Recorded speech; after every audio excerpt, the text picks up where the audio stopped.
I never imagined I'd be sharing a story like this. My name is Emma. I'm 32 years old, and until recently, I thought I had a close-knit family. Growing up in a modest suburban home in Ohio, it was always just me, my older brother Samuel, 36, and our parents John and Marie.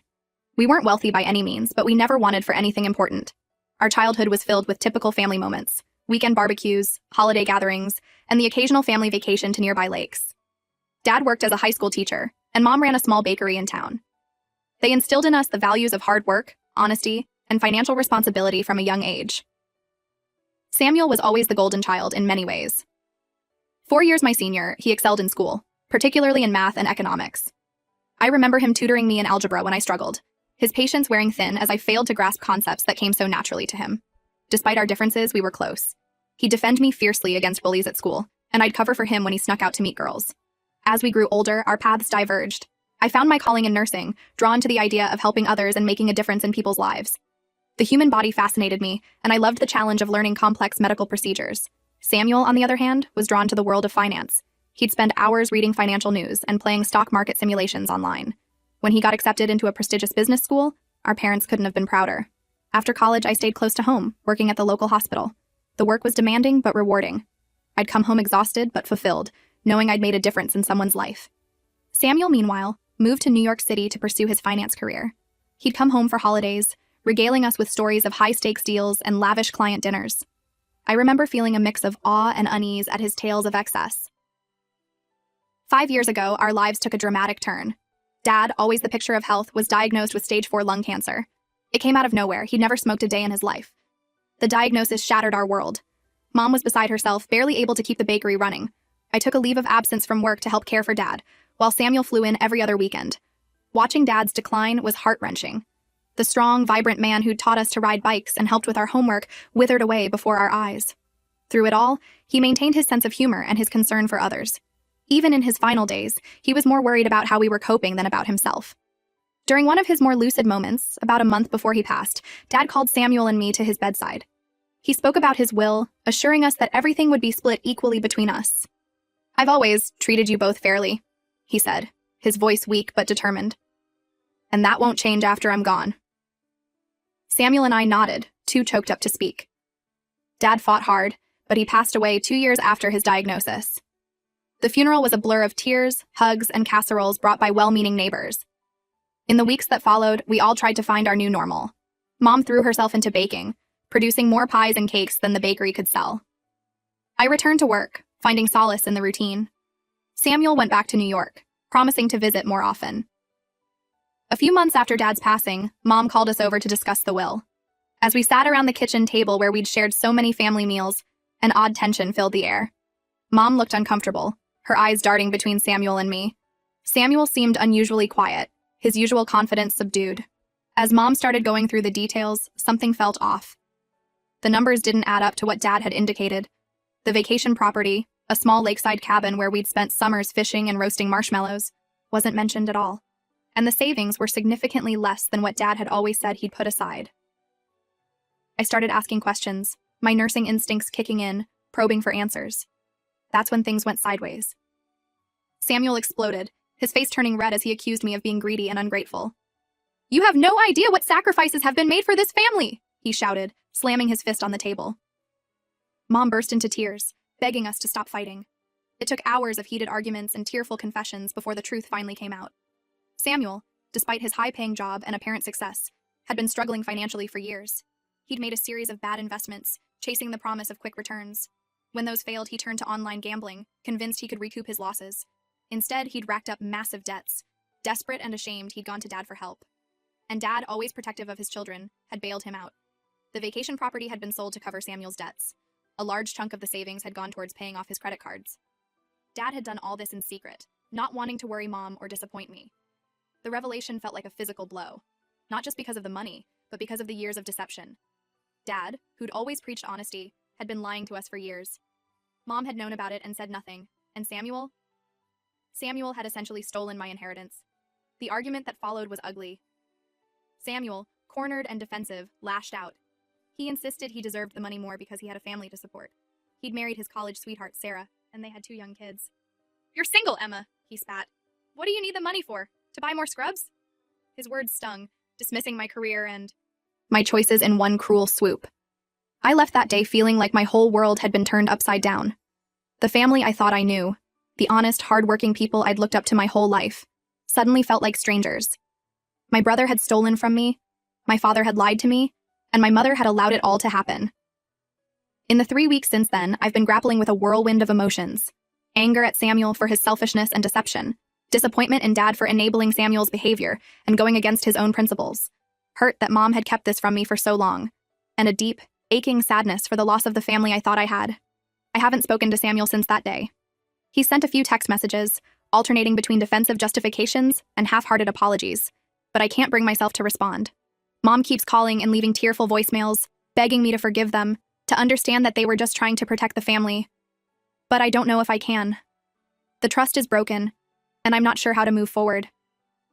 Part of me wants to fight for what should have been mine. It's not even about the money anymore. It's about justice, about honoring what Dad originally intended. But another part just wants to walk away from all of this mess, to start fresh somewhere far from the weight of family expectations and secrets. I'm torn between my love for my family and my sense of what's right. The values I thought we shared, honesty, fairness, responsibility, seem to have meant nothing in the face of Samuel's troubles. Should I let it go for the sake of family peace? Or should I stand my ground and demand what's rightfully mine? As I write this, sitting in my small apartment surrounded by photos of happier times, I honestly don't know what to do. The future I thought I had, one where my brother and I would support Mom together, where we'd gather for holidays and share in each other's joys and sorrows, seems impossibly out of reach. How do you rebuild trust once it's been so thoroughly shattered? I'm hoping that by sharing this story, I might find some clarity. Maybe someone out there has been through something similar and can offer advice. Or maybe just putting it all down in words will help me figure out my next steps. Whatever happens, I know things will never be the same. The only question is, where do we go from here? Update 1. It's been about 2 months since my last post, and to say a lot has happened would be an understatement. I want to start by thanking everyone who responded to my original post. Your advice, support, and even your criticisms helped me gain some much-needed perspective on this whole mess. After much soul-searching and several sleepless nights, I decided I couldn't just let this go. It wasn't just about the money anymore. It was about standing up for what's right, about honoring Dad's original wishes, and about holding Samuel accountable for his actions. With a mix of determination and trepidation, I contacted a lawyer who specializes in estate disputes. The lawyer, a no-nonsense woman named Patricia, listened to my story with a mix of sympathy and professional detachment. She warned me that cases like this can be challenging, especially when they involve family, but she believed I had a solid case based on the original terms of the will. We spent hours going over every detail, digging into financial records, and building a strategy. When Samuel and Mom found out I was pursuing legal action, all hell broke loose. Samuel called me in a rage, his words a mix of threats and pleas. "You're tearing this family apart," he shouted. "Is this really what Dad would have wanted?" The irony of him invoking Dad's wishes wasn't lost on me. Mom's reaction was equally painful. She showed up at my apartment unannounced, tears streaming down her face, begging me to reconsider. "We're all you have," she cried. "Don't throw that away over money." Their reactions only strengthened my resolve. I realized that for years, they'd used emotional manipulation to maintain the status quo.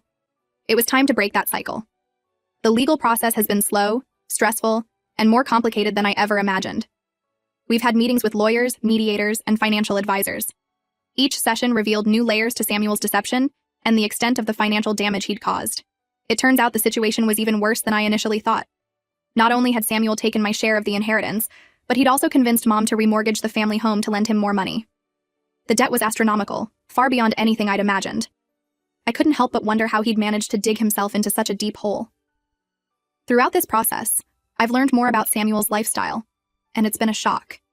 Despite claiming he needed the money for his family, he'd been living way beyond his means. There were expensive cars, lavish vacations, a country club membership, all while he was crying poverty to our parents. It made me sick to my stomach, thinking of Dad working extra shifts at school to help fund Samuel's extravagant lifestyle. One of the most surprising turns of events came when Samuel's wife, Sarah, reached out to me privately. We'd always been friendly, but never particularly close. She asked to meet me for coffee, away from Samuel and the kids. When we met, I was struck by how tired and stressed she looked. Sarah was horrified when she learned the full extent of Samuel's actions. Apparently, he'd kept her in the dark about a lot of it, telling her the money was from bonuses at work or successful investments. She'd had no idea about the remortgaged house or the extent of his gambling. She apologized profusely, tears in her eyes, and offered to help me in any way she could. With Sarah's help, we managed to piece together a clearer picture of Samuel's finances. It was worse than anyone had imagined. He wasn't just in debt. He was on the verge of bankruptcy. The inheritance money had been a band-aid on a gaping wound, and now that it was gone, everything was unraveling. As for Mom, she's been a mess throughout this whole process. She flip-flops between defending Samuel and begging me to drop the lawsuit. One day she's telling me I'm just like my father, standing up for what's right. The next, she's accusing me of being selfish and heartless. I've tried to explain that this isn't just about me, but about honoring Dad's wishes and holding Samuel accountable. But she's so blinded by maternal love and her own guilt that she can't see how Samuel has manipulated her for years. The lawsuit is ongoing, and it's taking a toll on all of us. I'm exhausted, both emotionally and financially. There are days when I wonder if it's worth it, if I should just walk away and try to rebuild my life without them. But then I think of Dad, of how hard he worked his whole life to provide for us, and I know I have to see this through. It's not just about recouping what's rightfully mine anymore. It's about exposing the truth and hopefully helping Samuel face the consequences of his actions before he drags the whole family down with him. Maybe, I think in my more optimistic moments, this will be the wake-up call he needs to turn his life around. I know this fight might cost me my relationship with my family. There are nights when I lie awake, wondering if I'm doing the right thing. But then I remind myself that they're the ones who betrayed me first. They're the ones who chose lies and secrets over honesty and fairness. As I navigate this legal battle, I'm also trying to take care of myself. I've started seeing a therapist to help process everything. I'm leaning on friends more, finally opening up about what's been going on. Their support has been a lifeline in my darkest moments. I don't know how this will all end, but I do know that I'm fighting for more than just money. I'm fighting for the truth, for justice, and for the values that I thought my family believed in. I just hope that someday they'll understand why I had to do this. Update 2. It's been another 3 months and I'm back with another update. The situation has evolved in ways I never expected, and I'm still trying to process everything that's happened. The lawsuit was progressing slowly, with both sides digging in their heels. Samuel continued to paint me as the villain, telling anyone who would listen that I was trying to bankrupt him and leave his children destitute. It was painful to hear these lies spread about me, especially to family friends who'd known us since childhood. Mom was still caught in the middle, though she had started to ask more questions about Samuel's spending habits. I could see the doubt creeping into her eyes, the gradual realization that perhaps she'd been blind to Samuel's faults for too long. Then, about a month ago, everything changed. I was on the night shift at the hospital when I got a frantic call from Sarah. Her voice was shaking so badly I could barely understand her. Samuel had disappeared. He'd cleared out their joint bank account and taken off, leaving behind only a vague note about fixing things. Sarah was beside herself, especially since she'd recently discovered she was pregnant with their third child. The next few weeks were chaos. We filed a missing persons report, but the police didn't seem too concerned, saying Samuel had left voluntarily. Sarah and I put our differences aside and worked together to try and track him down. It was during this process that we discovered the true extent of Samuel's deceptions. As we dug through his papers and emails, a picture emerged of a man living a complete double life. There were secret credit cards, a girlfriend in another city, and even a small apartment that none of us knew about. It was like uncovering the life of a stranger, not the brother I thought I knew. But the biggest shock came when we discovered that Samuel hadn't just stolen from our inheritance. He'd been embezzling from his company for years. The bonuses he'd told Sarah about were actually stolen funds. It was staggering how long he'd managed to keep this house of cards from collapsing. As the days turned into weeks with no sign of Samuel, we all started to fear the worst. Sarah was struggling to keep it together for the kids, who couldn't understand where their daddy had gone. Mom oscillated between anger at Samuel for running away and worry that something terrible had happened to him. Then, about 2 weeks after he disappeared, we got the call we'd been dreading. Samuel's body had been found in a hotel room several states away. He'd taken his own life, leaving behind a long letter explaining everything. The letter was a mix of apologies, justifications, and bitter accusations. He blamed everyone but himself for his actions, our parents for spoiling him, me for not being more understanding, his company for not paying him what he thought he was worth. Reading it, I felt a complex mix of emotions: anger, grief, pity, and a deep, aching sadness for the brother I thought I knew. The aftermath has been brutal. Mom is inconsolable, blaming herself for not seeing the signs. She keeps going through old photo albums, as if searching for the moment where things went wrong. Sarah is left to deal with the fallout of Samuel's actions while preparing for a new baby. The kids are confused and heartbroken, too young to fully understand what's happened. And me? I'm still trying to come to terms with it all. The lawsuit is now moot, but the financial mess Samuel left behind is monumental. His company is pursuing legal action against his estate, which means whatever assets are left will likely be seized, and the house will probably have to be sold to cover the debts. I've been trying to support Sarah and the kids as much as I can. Despite everything, they're still family. But it's hard. Every time I look at them, I'm reminded of Samuel's betrayal. The children, especially, are a bittersweet reminder of the complexities of this situation. They're innocent in all of this, yet they'll bear the consequences of their father's actions for years to come. I'm angry at Samuel for his selfishness, at my parents for enabling him, and at myself for not seeing what was happening sooner. But mostly, I'm just sad. Sad for the brother I thought I had, sad for the family we used to be, and sad for the innocent people hurt by Samuel's actions. I don't know what the future holds for us. The family I knew is gone, replaced by something I'm still struggling to understand. But amidst all this darkness, I'm trying to find glimmers of hope, in the resilience of Sarah, in the innocence of the children, in the possibility that maybe, just maybe, we can build something new from the ashes of what we've lost. Update 3. It's been 6 months since my last update and a year since this whole nightmare began. I've hesitated to post again because, honestly, I'm not sure how to put everything into words, but I feel like I owe it to those who have followed my story and offered support. The dust has finally started to settle, but the landscape of my life is unrecognizable from what it was a year ago. The lawsuit was dropped after Samuel's death, but the financial aftermath has been catastrophic. As expected, the family home had to be sold to cover Samuel's debts. It was heartbreaking to watch Mom pack up decades of memories, each trinket and photograph a reminder of happier times. Mom has moved in with me temporarily while she figures out her next steps. It's challenging, to say the least. We're both still processing our grief and anger, and living together has brought up a lot of unresolved issues. There are days when we can barely look at each other, the weight of everything that's happened hanging heavy between us. But there are also moments of connection, of shared memories, and tentative hope for the future. Sarah gave birth to a healthy baby girl 2 months ago. She named her Alexandra, after Samuel. I have mixed feelings about it, but I'm trying to be supportive. The first time I held Alexandra, I was struck by how much she looked like Samuel as a baby. It brought up a flood of emotions I wasn't prepared for: grief for the brother I lost, anger at his actions, and a fierce protectiveness for this innocent child who will never know her father. Sarah and the kids are struggling, both emotionally and financially. I've been helping out where I can, babysitting the older kids or bringing over groceries. It's a delicate balance, though. I'm still processing my own grief and anger, and sometimes it's hard to separate those feelings from my interactions with them.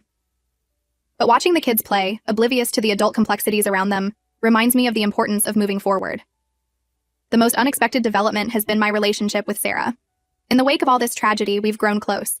She's apologized countless times for her role in the deception, even though she was as much a victim as anyone. We've spent a lot of time talking, crying, and trying to make sense of everything.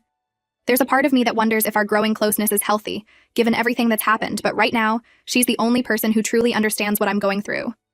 Mom is not doing well. She swings between bouts of deep depression and manic attempts to fix everything. One day she'll barely get out of bed. The next she'll be planning elaborate family dinners as if nothing has changed. She's in therapy now, which I hope will help, but our relationship is strained. I'm trying to forgive her for her part in all this, but it's a slow process. Every time I think we're making progress, something will remind me of the years of deception, and I'll feel that anger rising again. As for me, I'm taking it one day at a time. I've thrown myself into my work, picking up extra shifts at the hospital to keep busy and to help with the extra expenses. The routine and focus required in nursing have been a lifeline, giving me purpose when everything else feels chaotic. I've also started seeing a therapist to work through my feelings of betrayal, loss, and guilt. It's hard work, confronting these emotions, but I know it's necessary if I want to move forward. Sometimes I catch myself wondering what life would be like if I'd never questioned the will that day. Would we still be a happy, if oblivious family? But then I remind myself that the truth would have come out eventually, probably in an even more devastating way. I'm not sure what the future holds. The family I knew is gone, replaced by this broken, complicated new reality. But I'm trying to find hope in small things. In Sarah's strength as she raises 3 children on her own, in the resilience of my nieces and nephew, in the small moments of connection with Mom as we navigate our new relationship. This will be my final update. Thank you to everyone who has followed this journey and offered support. Your words have been a comfort in my darkest moments. If there's one thing I've learned from all this, it's the importance of honesty and the danger of secrets. No matter how painful the truth might be, it's always better than a comforting lie. As I close this chapter of my life, I'm not sure what the next one will bring. But I know that whatever happens, I'll face it with the strength and resilience I've discovered in myself through this ordeal. And maybe, just maybe, we'll be able to build something new and beautiful from the ashes of what we've lost.